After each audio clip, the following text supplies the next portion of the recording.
Hi guys, welcome back to my channel. Today I'm going to show you how you can set a sound volume and voice message and how to adjust sound settings in Dragon Ball Legends. So I made this video is for new player that new into this game and still confusing how this game it works. Before you playing the mission or event, you have to go to option first to setting your game, make your own preference. So for example, I want to show you about how you can adjust sound settings in Dragon Ball Legends. Tap the menu button and then tap the other.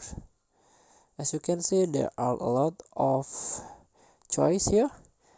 Just tap this one, the third one, options, and this one. There are three options here, but I want to show you this one, the sound. So you can play sound, turn off, or to mute this game, or tap on, and you can adjust like background music to the max or the minimum, sound effect, the voice and background sounds. And also you can say set a message notification setting. You can set voice message to play when receiving notifications like this. And voice message volume is linked to set voice volume in sound setting. This one is link. They are linked. So please adjust to your own preference. Thank you for watching. Don't forget to comment, like, and subscribe, and click thanks button below. Enjoy the game.